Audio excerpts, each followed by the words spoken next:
नमस्कार साथियों, स्वागत है आप सभी का अंकित इंस्पायर्स इंडिया पर। मैं हूं अंकित अवस्थी।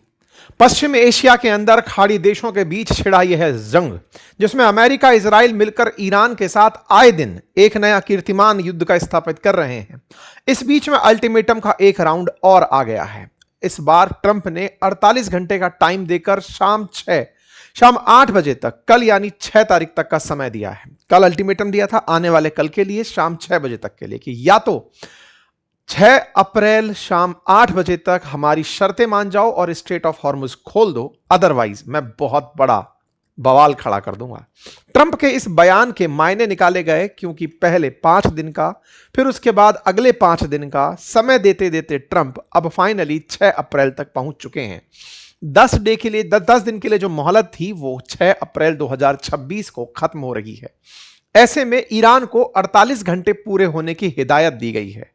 क्या वाकई में इस बार अमेरिका कुछ ऐसा कर जाएगा जिसका ईरान ने कभी विचार ना किया हो? क्या दुनिया के लिए वाकई अमेरिका कल शाम को कोई ऐसी घटना प्रेषित कर देगा जो अपने आप में लोगों के बीच चिंता का और दुनिया में अस्थिरता का कारण बन जाएगी? आज के सेशन में इन सभी सवालों के जवाब तलाशेंगे। वहीं दूसरी तरफ ट्रंप जहां एक और धमकी देते चल रहे हैं, क्या ईरान इनकी इन धमकियों से डर गया है? क्या ईरान तैयार होने के लिए कुछ सोच रहा है? क्यों ऐसा मीडिया में चल रहा है कि ईरान ने अब अपना थ्रेशोल्ड टच कर दिया है? यहां से आगे अब कुछ भी हुआ तो ईरान बहुत बुरा हाल पश्चिम एशियाई देशों का कर देगा। इन सभी परिस्थितियों का आज के सेशन में जिक्र है और साथ में इस बात का भी जिक्र है जो हाल में अमेरिका के पायलट्स ईरान में गिरे थे, उन पायलट्स के रेस्क्यू ऑपरेशन के नाम पर अमेरिका की बनी मजाक का। क्योंकि 20 साल के इतिहास में यह पहली बार हुआ है कि अमेरिका का कोई फाइटर जेट दुश्मन देश ने अपने सीमा क्षेत्र में निशाना बना लिया हो और उन पायलट्स को पकड़ने की कवायद की हो। इस विषय पर भी आज के सेशन में डिटेल अपडेट है। आगे बढ़ेंगे उससे पहले आपसे छोटी सी गुजारिश, चैनल को सब्सक्राइब करना ना भूलें। चैनल सब्सक्राइब कर लें, क्योंकि हमारे लगभग 40% साथी ऐसे हैं जो सेशन तो नियमित रूप से सुन रहे हैं लेकिन उन्होंने सब्सक्राइब नहीं किया हुआ है। आपसे रिक्वेस्ट है कि आप चैनल को सब्सक्राइब करें, इसका कोई शुल्क नहीं है। चलिए आगे बढ़ते हैं साथियों। अमेरिकी राष्ट्रपति डोनाल्ड ट्रंप ने ईरान को स्ट्रेट ऑफ हॉर्मुज खोलने का जो 48 घंटे का मोहलत दिया है वो कल शाम 8 बजे तक के लिए 6 अप्रैल का समय है। ट्रंप के इस संदेश को इस तरह से पढ़ा जा रहा है कि time is running out, that is 48 hours before all hell will rain down on them, glory be to the god. इनका सीधा सा अर्थ है कि मैं इतना बड़ा कहर बरपाऊंगा, अब तुम्हारे पास 48 घंटे बचे हैं। हालांकि ट्रंप ने इससे पहले तक जो 10 दिन का समय लिया उसमें कहा गया था कि वो सीज फायर कर रहे हैं, लेकिन उन्होंने कोई सीज फायर किया नहीं था। उसके बावजूद उनके द्वारा लगातार हमले इजराइल के साथ मिलकर ईरान पर जारी थे। इस बीच में जब आप 48 घंटे के मोहलत की बात बोलते हैं तो ये फिर से सवालों के दायरे में खड़े हो जाते हैं, क्योंकि ऐसा ही मोहलत इन्होंने 22 मार्च को दिया था। 22 मार्च को ट्रंप ने कहा था कि स्ट्रेट ऑफ हॉर्मुज खोलने के लिए 48 घंटे का समय दे रहा हूं, अन्यथा मैं ईरान के पावर प्लांट्स को उड़ा दूंगा। ट्रंप के इस धमकाने के बाद में ईरान ने अपनी तरफ से इन्हीं देशों को धमकाया जहां पर अमेरिका के बेसिस हैं और कहा था कि अगर आपने हमारे पावर प्लांट्स पर हमले किए तो हम आपके डीसैलिनेशन प्लांट्स जितने भी पश्चिम एशियाई देशों में हैं उन्हें निशाना बना देंगे। यानी कि पानी पीने के लिए जो समुद्री पानी पर निर्भर हैं पश्चिम एशिया के देश, खाड़ी के देश, उन्हें हम दिक्कत खड़ी कर देंगे। ट्रंप 22 मार्च को दी 48 घंटे की धमकी से पीछे हटते हैं।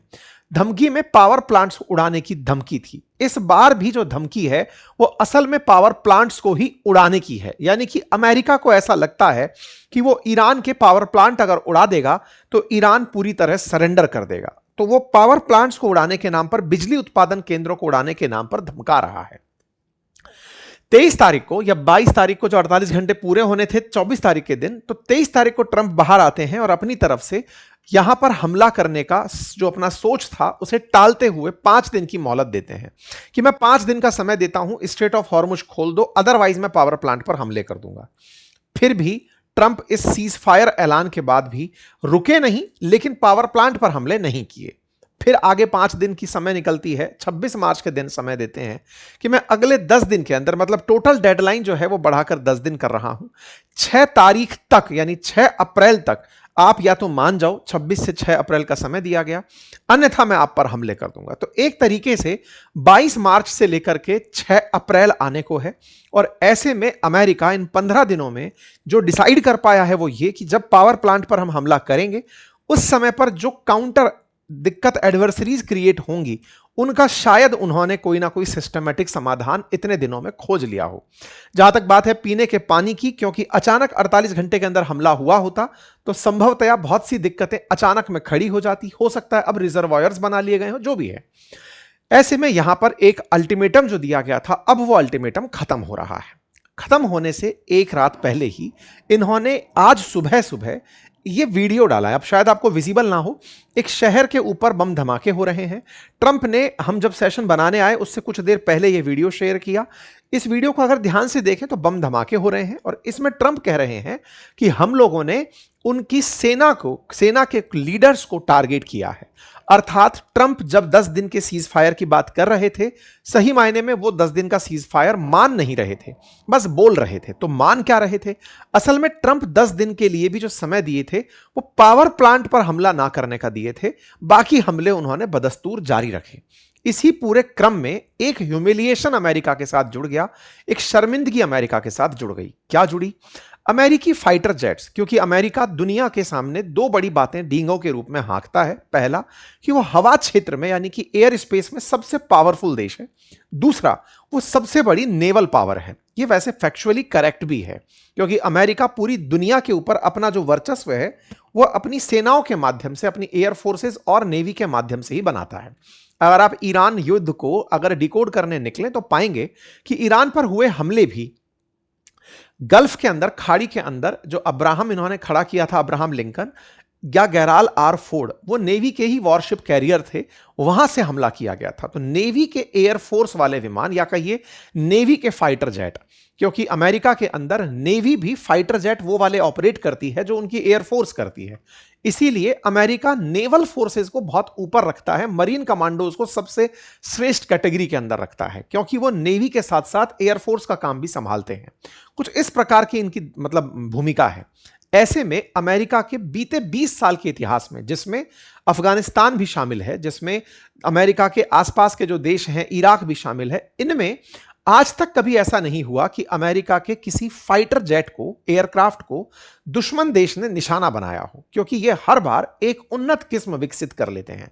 जैसे F-35 कहा ही ये जाता है कि इसे दुश्मन ट्रैक भी नहीं कर सकता, उसमें स्टेल्थ टेक्नोलॉजी लगी है। ऐसा क्या होता है, क्यों नहीं ट्रैक कर सकता? असल में ट्रैक करने के लिए रडार का उपयोग किया जाता है, रेडियो डिटेक्शन एंड रेंजिंग, अर्थात जमीन के ऊपर से रेडियो वेव्स वैसे समझिए जैसे आप अपने जब टीवी का रिमोट चलाते हैं तो एक वेव निकलती है जिससे आपकी टीवी ऑन होती है, बिल्कुल ऐसे ही समझिए कि रडार लगा करके वहां से रेडियो वेव्स जो विजिबल नहीं है लेकिन उन्हें आसमान में छोड़ा जाता है, पूरे आसमान में उन वेव्स को छोड़कर रखा जाता है। उनमें अगर कोई भी डिस्टरबेंस आता है तो वो नीचे पता चल जाता है कि हाँ भाई कुछ इस तरह का कोई मूवमेंट हो रहा है। ऐसे में फाइटर जेट्स जो रेडियो वेव से नहीं पकड़े जाते, उनकी इस तकनीक को स्टेल्थ टेक्निक कहा जाता है। ये क्या करते हैं फाइटर जेट, क्योंकि रेडियो वेव्स टकराकर जब वापस आती है तो संदेश देती है कि दुश्मन की एंट्री हो गई है।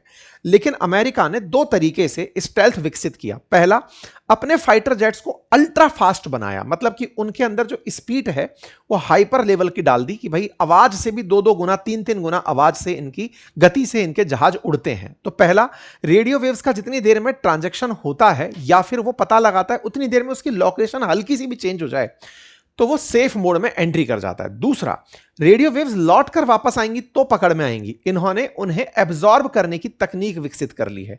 इसीलिए अमेरिका कभी नहीं चाहता कि उसके फाइटर जेट्स पकड़े जाएं, क्योंकि लोग उसके फाइटर जेट्स के ऊपर से ही मसाला हटा हटाकर सीख लेंगे कि तकनीक क्या है जिसके माध्यम से रडार को रोकने की कैपेसिटी विकसित की है। इसीलिए जब भी कहीं F-35 क्रैश होता है तो अमेरिकी नेवी वहां पर धावा बोल देती है ढूंढने के लिए कि किसी दुश्मन के हाथ ना लग जाए, विशेष रूप से उस दुश्मन के हाथ ना लग जाए जो तकनीक जानता हो, सीखना जानता हो, रिवर्स इंजीनियरिंग जानता हो। ऐसे में ईरान ने क्या किया? ईरान ने अमेरिका के इस हेजिमोनी को, इस वर्चस्व को चुनौती दे दी। कैसे चुनौती दे दी? अमेरिका का एक और फाइटर जेट है जिसका नाम है F-15 fighter jet, attacking jet है वो। F-15 फाइटर जेट से वो ईरान में हमले करवा रहे थे। ईरान में हमलों के दौरान ईरान ने उस फाइटर जेट को अपने मिसाइल सिस्टम से नुकसान पहुंचा दिया, क्रैश कर दिया। रिपोर्ट ईरानी मीडिया की यह है कि उन्होंने 2 अमेरिकी फाइटर जेट्स मार गिराए। यह सत्य था कि फाइटर जेट गिरा है। कितना गिरा है यह अभी तक कंफर्म अमेरिका ने नहीं किया है। फाइटर जेट गिरा इसका पता कैसे चला? कि अमेरिका ने खुद माना कि उसके 2 पायलट लापता हैं। फाइटर जेट गिरा तो उसमें से इजेक्ट होकर के पायलट निकलकर ईरान की भूमि पर लैंड हो गए। अमेरिका ने अपने पायलट्स को बचाने के लिए हर संभव प्रयास किया। अब इस बात की गहराई को ऐसे समझिए, जब आपको याद होगा कि एक बार सर्जिकल स्ट्राइक के समय हमारे विंग कमांडर अभिनंदन जब पाकिस्तान के कब्जे में चले गए थे, पाकिस्तान का जो कब्जा क्षेत्र है उसमें जाकर के लैंड हुए थे, इजेक्ट होना पड़ा था, उनके फाइटर जेट को निशाना बनाया गया था। ऐसे में पाकिस्तानियों ने जब उन्हें पकड़ा तो भारत ने उन्हें बचाने के लिए हर संभव प्रयास किया था। हर संभव प्रयास से मतलब क्या है? मतलब यह है कि भारत ने पाकिस्तान को यह धमकी दे दी थी कि अगर आपने अभिनंदन को नहीं छोड़ा तो 48 घंटे में आपके अब तक के इतिहास का सबसे बड़ा हमला भारत आपके ऊपर करेगा। यह पाकिस्तान खुद कई बार इमरान खान के भी शासन में, शहबाज शरीफ के भी शासन में क्लेम कर चुका है कि अगर हम नहीं मानते तो बहुत बड़ी दिक्कत भारत की तरफ से हमें आने वाली थी। यह ओपन डॉक्यूमेंट है, सोशल मीडिया पे उपलब्ध है। इसका मतलब कोई भी देश अपने सबसे उच्च कोटि के पायलट्स और सैनिकों को सुरक्षित रखने का हर संभव प्रयास करता है। और जब अमेरिका का सर्वोच्च सप्रीमेसी इस बात पर दाव लगी हो, क्योंकि ट्रंप तो लगातार राफेल शिकार हो गए, उसका मखौल उड़ाते रहे, लेकिन F-35, F-15 अगर इनका निशाना बनता रहा तो यह अमेरिका की इमेज पर एक बहुत बड़ा डेंट होगा। और इसी डेंट को देखते हुए इनके पायलट्स का ईरान में गिर जाना, मैंने पिछले एक सेशन में आपको बताया था कि पायलट्स गिर गए हैं और उन पायलट्स को ढूंढने के लिए आप इस तरह विचार करिए कि उन्हें ढूंढने के लिए अमेरिका ने जो रेस्क्यू ऑपरेशन चलाया उसमें कई सारे हेलीकॉप्टर्स, हवाई जहाज ईरान के क्षेत्र में घुमाए। मतलब आप सोचिए, एक पायलट को बचाने के लिए इन्होंने अपनी सारी ताकत झोंक दी कि उस पायलट को रेस्क्यू करके लाना है। रेस्क्यू करने के लिए ईरान के उस क्षेत्र में फाइटर जेट्स को नीचे आना था, या रेस्क्यू ऑपरेशन में यूज होने वाले हवाई जहाजों को या हेलीकॉप्टर्स को थोड़ा नीचे आना था ताकि वो उसे वापस पिक करके ले जा सकें। पायलट अपनी लोकेशन बता पाएं, इसकी उन्हें ट्रेनिंग दी जाती है। उनके पास ऐसी डिवाइसेस होती हैं। मैं एक और सेशन करूंगा कि ये रेस्क्यू कैसे करते हैं, और अभी उसके बारे में अतिरिक्त सेशन आपको थोड़ी देर में मिल जाएगा, उसके ऊपर डिटेलिंग ज्यादा हो जाएगी, अन्यथा उसमें इनको पूरी ट्रेनिंग दी जाती है। तो ये रेस्क्यू करने आते हैं, लेकिन इसी बीच में ईरान को जब ये पता चलता है कि हमारे किसी इंटीरियर क्षेत्र में अमेरिकी पायलट्स आकर गिरे हैं, तो वो लोग इनाम घोषित कर देते हैं कि अगर कोई भी पायलट को पकड़कर लाया तो उसे इनाम मिलेगी। ईरान के अंदर इस तरह का माहौल बनता है कि कई की तो मतलब जो खिलाड़ी हैं वो कहते हैं हम अपने मेडल दे देंगे अगर कोई पकड़ करके ले आया तो। मतलब उस फाइटर जेट को पकड़ने के लिए ईरान में होड़ मच जाती है। हालत ये होते हैं कि कल अमेरिका के व्हाइट हाउस से कोई भी बाहर प्रेस मीटिंग के लिए नहीं निकलता है, प्रेस ब्रीफिंग के लिए कोई सामने नहीं आता, पूरी तरह सन्नाटा रहता है। अमेरिका के इतिहास में इतना बड़ा नुकसान अब तक पहली बार हुआ था, जब उसके यूनिट कॉस्ट के हिसाब से F-35, F-15, A-10, E-3G, Sentry, अवाक, KC टैंकर्स जो की संख्या में एक डेस्ट्रॉयड, एक क्रैश हुआ और 5 डैमेज हुए, MQ-9 रीपर हेलीकॉप्टर, इतना सारा नुकसान उसको हुआ हो और उस नुकसान में दुश्मन के देश के अंदर नुकसान हुआ हो। बाकायदा ईरान ने RT के हवाले से तस्वीरें दी कि कैसे इन्होंने इनके हेलीकॉप्टर्स को निशाना बनाया। इंटरेस्टिंग है कि जब यह सारा काम हो रहा था, क्योंकि अमेरिका अपनी हेजिमनी फिल्मों के माध्यम से भी स्थापित करता है, जब अमेरिका दिखाता है कि हमारे फाइटर जेट्स को कोई पकड़ नहीं सकता, तो ईरानियंस ने इनके खूब मजे लिए कि देखो तुम्हारे इस तरह से जहाज गिरते हैं। एक बड़ा ही रोचक तथ्य बाहर निकल कर आया, ईरान वालों ने इनके फाइटर जेट्स को मारते हुए का भी वीडियो रिकॉर्ड किया। यह जो वीडियो है यह साफ तौर पर थर्मल इमेजिंग से दिखाई देता है, अर्थात इसे किसी कैमरे से शूट किया हुआ नहीं है, मतलब कैमरा ही है लेकिन एक ऐसी किस्म का जो इतनी दूर पर इस हीट को ट्रैक करते हुए चल रहा है। अर्थात ऐसा लग रहा है कि इस कैमरे ने ही इस पूरे की पूरे फाइटर जेट को लॉक कर लिया था। अब लोग डिकोड ये करने लग रहे हैं कि अमेरिका के इस सिस्टम में भेद किसने मार दिया, यानी कि कौन ऐसी तकनीक विकसित कर गया जो अब तक नहीं कर पाए थे। दावे किए गए कि ये जो तस्वीरें हैं जिसमें फाइटर जेट को निशाना बनाया गया, ये ईरान की होम ग्रोन टेक्निक है, जिसमें उन्होंने रडार का बाईपास निकाल लिया। रडार का बाईपास क्या है? इन्होंने इंफ्रारेड रेडिएशंस का उपयोग किया और दूसरा इन्होंने हीट सेंसेशंस पर काम किया कि अगर कहीं से हीट आ रही है तो उस हीट को निशाना बनाया जाए और उसे निशाना बनाकर फाइटर जेट को निशाना बनाया गया। अर्थात अमेरिका ने बकायदा, यहां पर यह तस्वीर शायद आपको ना दिखे, रात को भी रेस्क्यू ऑपरेशन चलाए, हेलीकॉप्टर्स उतारे। ईरान क्या कर रहा था? ईरान ने अपनी तरफ से लोग रवाना कर दिए। लोग खुद, आप देख रहे हैं ये जो जाम लगा हुआ है, आरटी ने इसे कवर इस तरह से किया है कि वो जो पायलट गिरा है उसे ढूंढने के लिए ईरान के लोगों में इतना जज्बा था कि हम उसे ढूंढ कर लाएंगे और उसे अपने पास बंधक बना लेंगे। इंटरेस्टिंग फैक्ट यह है कि अमेरिका उन 2 खोए हुए पायलट्स में से एक पायलट को बचाने में कामयाब भी हो गया। दूसरा पायलट आज सुबह तक उसके बारे में कंफर्मेशन नहीं था, केवल एक मीडिया कवरेज उसके बारे में यह आई थी कि उस पायलट को बचा लिया गया है। अर्थात अमेरिका ईरान के अंदर से अपने पायलट्स को बचाकर ले गया। यह अब हलकों में चलना शुरू हो गया है। पायलट एक बच गया, यह तो कल तक कंफर्म हो गया था। दूसरे पायलट की तलाश जारी थी। आप सोचिए, रात को भी यह प्रक्रिया ना रुके, इन्होंने रात को इस तरह से अंधेरे में रोशनी के गोले दागे ताकि पायलट को ट्रैक किया जा सके। इन्हें सेंसर से यह सूचना तो मिल रही थी कि पायलट कहां है। बकायदा उस क्षेत्र में जा जाकर के अमेरिकी फोर्सेस उस पायलट को तलाशने जा रही थी। इसी बीच में अमेरिका के 2 हेलीकॉप्टर जो तलाशने निकले थे वो भी डैमेज हुए और वो सेंटर पर आकर के, मतलब वहां पर तो नहीं गिरे लेकिन वहां पर बेस पर आकर डैमेज खाते में चला दिए गए। अर्थात अमेरिका ने अपने पायलट्स को बचाने के लिए हर संभव प्रयास किया और वो प्रयास आज सुबह एक न्यूज से, हालांकि ये कंफर्म है या नहीं मैं नहीं क्लेम करता, किसी पत्रकार ने आज सुबह ही यह दावा किया है कि वो सेकंड पायलट को भी अमेरिकी फोर्सेस बचा लाई हैं। हालांकि मेन स्ट्रीम मीडिया में अभी ये खबर चलनी शुरू नहीं हुई है। ऐसे में ईरान के अंदर पायलट को बाहर निकालकर ले आने के लिए कल अमेरिका पूरी रात परेशान रहा, दिन परेशान रहा और उस पूरी प्रक्रिया के दौरान यह तय हुआ कि अगर ये पायलट नहीं देते तो इनके ऊपर कहर बरपाया जाएगा। अब सवाल चलने लगे कि साहब बाकी तो सब सही है। अमेरिका में डिस्कशन होना शुरू हुआ कि अमेरिकी फाइटर जेट्स को कोई निशाना बना ही नहीं सकता था। दुनिया का कोई देश यह ताकत नहीं रखता कि वो इसके फाइटर जेट को निशाना बना ले। ईरान ये कैसे कर गया?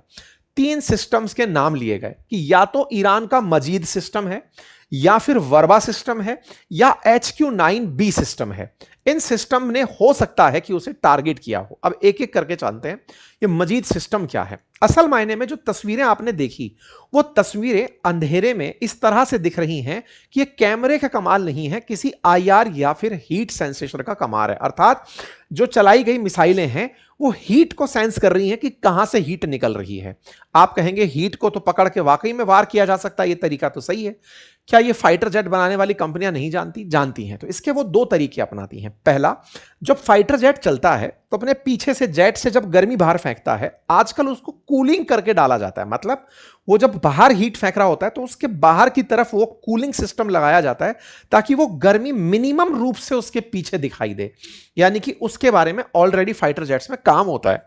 उसके बावजूद भी अगर हीट सेंस करके कोई मिसाइल आती है मारने, तो भी ये फ्लेयर्स फैलाने की तकनीक जानते हैं। अर्थात उतनी ही हीट ये आसपास के और जगह पर पैदा कर देते हैं ताकि वो मिसाइल लोकेशन भटक जाए। इसका मतलब ये हुआ कि ये जो हमला था ये केवल हीट सेंसर से नहीं, इसके साथ साथ IR सेंसर भी जोड़ा गया था। यानी कि रडार को कैप्चर किया गया होगा, इंफ्रारेड और हीट को मिलाकर यह तकनीक ने ब्लास्ट किया है। फिर नाम दिया गया कि यह तकनीक कौन सी है जो ईरान विकसित कर गया। असल में ईरान ने हाल ही में अपनी एक 8 किलोमीटर की रेंज तक मार करने वाली क्षमता विकसित की है जिसका नाम मजीद एयर डिफेंस सिस्टम है। ये जो माजिद एयर डिफेंस सिस्टम है ये 8 किलोमीटर की हाइट तक उड़ते हुए फाइटर जेट्स को मिसाइल से निशाना बना सकता है। हाल ही में ईरान ने क्लेम किया इस युद्ध के दौरान ही कि हमने अपना नया एयर डिफेंस सिस्टम एक्टिवेट कर दिया है। इसका मतलब हुआ कि एयर डिफेंस सिस्टम के जो भी तरीके अब तक चले आ रहे थे उससे भी उन्नत किस्म की तरफ हम चले गए हैं। अभी अमेरिका को लगता था कि ईरान के संपूर्ण आसमान पर उसका कब्जा है, वो गलतफहमी में ना रहे। हमारा नया डिफेंस सिस्टम एक्टिवेट हो गया है और हम उससे टारगेट कर रहे हैं। अमेरिका के 4 नुकसान, हवाई जहाजों के नुकसान ईरान की स्काई में होना और 2 पायलट का गिरना इस बात का प्रमाण देता है। तो क्या माजिद काम कर गया? अगर काम कर गया तो समझिएगा कि कुछ दिनों बाद भले ही अमेरिका F-35 बेच पाए या ना बेच पाए, लेकिन ईरान अपना माजिद बेचने के लिए दुनिया में बाहर जरूर आ जाएगा। नंबर 1। नंबर दूसरा, एक और चर्चा निकलकर आई और वो थी वर्बा की। वर्बा क्या है? असल में एक सुर्खी बाहर तैर रही है और वो सुर्खी ये है कि रशिया ने 500 Verba man portable surface to air missile system Iran को दिए थे। ये कंधे पर रखकर चलाए जा सकने वाले मिसाइल लॉन्चर्स हैं, जिन्हें देख करके निशाना बनाने में, टारगेट में यूज किया जाता है, यानी कंधे से ऑपरेट की जा सकने वाली मिसाइल है और इसे लो एल्टीट्यूड पर उड़ते हुए फ्लाइंग ऑब्जेक्ट्स के ऊपर चलाया जा सकता है। सेंसर्स इसमें भी वो सारे लगे हैं, लेकिन इसके लिए इंसान की बुद्धिमत्ता का राइट में उपयोग किया जा सकता है कि निशाना बना के चलाया जा सके। हालांकि आप में से कुछ लोग कहेंगे कि इतनी तेज चलती चीज में कोई निशाना कैसे लगाएगा, तो अगेन इसमें भी हीट और आईआर के बारे में बात कही जा रही है। तीसरी बात चाइना के HQ-9B की भी चल रही है कि चाइना का मेड HQ-9B ईरान के पास था, हो सकता है कि उसे यूज करके इस तरह का नुकसान पहुंचाया गया हो। जो भी है, तीनों के तीनों प्रोडक्ट अमेरिका के लिए बहुत ही नुकसानदायक सिद्ध होंगे। ईरान इसीलिए अब और अच्छे से चौड़ में आकर अमेरिका को धमकाने निकल आया है। हद यह हुआ कि इन्होंने कल रात ही कुवैत के अंदर खुद कुवैत के फाइनेंस मिनिस्ट्री को, कुवैत के अंदर जो वो थी रिफाइनरीज थी, उनको ईरानियंस ने नुकसान पहुंचाया। कुवैत को नुकसान क्यों पहुंचाया मैं पहले भी बता चुका हूं कि इन्हें वो सब जगह नुकसान पहुंचाना है जो जो अमेरिका के साथ खड़े रहे। अमेरिका के साथ खड़े हुए इन पश्चिमी एशियाई देशों को एक एक करके नुकसान पहुंचाया गया। नुकसान की तस्वीरें बाहर ना आ जाएं, इसीलिए अमेरिका ने आदेश दिया। क्या दिया? कि अब सैटेलाइट इमेजेस जो आप आए दिन देख रहे थे कि देखो पहले ये हुआ करता था, अब ये है, पहले ऐसा हुआ करता था, अब ये है, अमेरिका ने उन पर ब्लैंकेट बैन लगा दिया है। ये प्लैनेट नाम से एक वो है सॉफ्टवेयर है, या कहिए कि इमेज प्रोवाइडर है, उसकी तरफ से यह आया है कि due to conflict in Middle East, US government has requested all satellite images providers voluntarily implement an indefinite withhold of imagery in the designated area of interest। यानी कि इन क्षेत्रों के अंदर से अब आप इमेजेस जारी ना करें, ऐसा एक मैसेज सर्कुलेट हो रहा है। मेरे प्यारे साथियों, इस तरह के मैसेजेस का सर्कुलेट होना दो तरह की बातें बताता है कि अमेरिका का नुकसान बहुत हो रहा है, लेकिन वो दुनिया के सामने अपनी किरकिरी को होने से रोकना चाहता है कि किसी को पता ना चले। दूसरा भी हो सकता है कि ये प्लेनेट वालों ने खुद ने अपनी तरफ से अपनी पीआर बनाने के लिए ये लाइन लिख दी हो। आने वाले समय में अगर इमेजेस आना रुक गई तो होगा कि ये सही थे, और नहीं रुकी तो माना जाएगा कि इन्होंने अपनी इमेज बनाने के लिए ये सब किया। इस बीच में ट्रंप क्या कर रहे हैं? ट्रंप अपनी लोकप्रियता का एक झूठा ग्राफ शेयर कर रहे हैं कि लोग चाहते हैं, मेरी अप्रूवल रेटिंग 96% पहुंच गई है, कि मैं बढ़िया काम कर रहा हूं। खैर कोई बात नहीं, अब बात कर लेते हैं ईरान की। क्या ईरान 48 घंटे के अल्टीमेटम के लिए इस बार तैयार है? तो उसने कहा कि हम 48 घंटे के सीज फायर प्रपोजल को तो डिनाई करते ही हैं, और अमेरिका के लिए हमने एक बड़ा सरप्राइज अब तैयार करके रख लिया है। मतलब एक तरफ अगर आपको यह लगता है कि आप हम पर हमला करें 48 घंटे के अंदर पावर प्लांट्स पर, हमें आपका अल्टीमेटम तो स्वीकार नहीं है, साथ में आपके लिए एक सरप्राइज तैयार है कि आप हम पर जब हमला करेंगे आपको बढ़िया चुनौती दे दी जाएगी। ठीक है साहब, ये दूसरा संदेश रहा। इस बीच में एक और घटना ऐसी घटी जिससे पूरी दुनिया में चिंता व्यक्त हुई, और वो क्या था? असल में बुशहर नाम से एक जगह है ईरान के अंदर, बिल्कुल खाड़ी के अंदर किनारे पर लगी हुई जगह है, खाड़ी के उत्तरी किनारे पर लगी हुई जगह है। बुशहर नामक जगह पर ईरान के अंदर एक रेडियो एक्टिव, या फिर कहिए कि रिएक्टर चलता है, जहां रेडियो एक्टिव यूरेनियम से बिजली पैदा की जाती है। यह बुशहर प्लांट सोवियत रूस की मदद से शुरू हुआ, या कहिए रशिया की तरफ से शुरू हुआ ईरान के अंदर प्लांट था। बीते इस एक महीने में अमेरिका और इजराइल की सेना ने इस प्लांट को 4 बार निशाना बना लिया है। अगर रेडियो एक्टिव पदार्थ लीक होते हैं तो निश्चित ही ईरान का नुकसान होगा, यह तय है। लेकिन खाड़ी बहुत ज्यादा बड़ी नहीं है, वो निकली हुई रेडिएशंस पश्चिम एशिया के बहुत से देशों को प्रभावित करेगी, ऐसा अब निकल के आना शुरू हो गया है। ईरान ने यूएन में इस बात की कहा है कि देखिए सर, पहले रशिया यूक्रेन के समय पर जैपोरिजिया पर जब हमला हुआ था वो भी गलत था, और अब बुशहर पर जो हमला हो रहा है वो भी गलत है। अगर रेडियो एक्टिव पदार्थ लीक हो गए तो ईरान को नुकसान है, ये सही है, लेकिन बहुत से क्षेत्रों में नुकसान होगा, ये तैयार रहे। इस बीच में रूसी जो साइंटिस्ट यहां काम कर रहे थे, लगभग 200 की संख्या बताई गई थी, 196 के आसपास, उन्हें यहां से निकाल लिया गया है। वो वापस अपने ठिकाने पर चले गए हैं। बीते महीने में 4 बार हुए इस हमले से निश्चित ही बुशहर को नुकसान पहुंचा है और एक बड़ी त्रासदी बिल्कुल गेट पर खड़ी है। हो सकता है कि इस युद्ध में एक न्यूक्लियर ट्रेजेडी भी आपको सुनने को मिले, जो कि मानवता के लिए एक बहुत बड़ा संकट खड़ा कर देगी। पश्चिम एशिया के जो भी देश खाड़ी से लगते हैं, ना केवल ईरान, बल्कि फिर चाहे यूएई हो, कुवैत, बहरीन, कतर, ये सब देश इसकी रेडिएशन के प्रभाव में आएंगे, जो कि एक बहुत बड़ी चिंता का कारण बनेगा। खैर, अब जो भी है, इस बीच में बुशहर की लोकेशन तो चिंतादायक है ही। अमेरिका के द्वारा ये लगातार ऐसे जो प्रयास हैं, ये सोचकर किए जा रहे हैं कि हम तो बहुत दूर रहते हैं, इजराइल भी बहुत दूर रहता है, उन्हें कोई नुकसान नहीं होगा, कोई बात नहीं। लेकिन इस बीच में ईरान ने साफ कहा है कि अगर आप ऐसा कुछ भी सोच रहे हैं तो चिंता मत करिए, हमारी तरफ से आपके लिए सरप्राइज तैयार है। तो देखते हैं कल शाम 8 बजे जब अल्टीमेटम पूरा होगा उसके बाद क्या होता है। आप लोग क्या सोचते हैं कि क्या हो पाएगा, कमेंट बॉक्स में जरूर बताइएगा। फिलहाल के लिए इतना ही। जानकारी पसंद आई हो तो अपने साथियों से साझा करें। चैनल पर नए हैं तो फिर एक बार रिक्वेस्ट है कि आप सब्सक्राइब करना ना भूलें। बहुत बहुत धन्यवाद।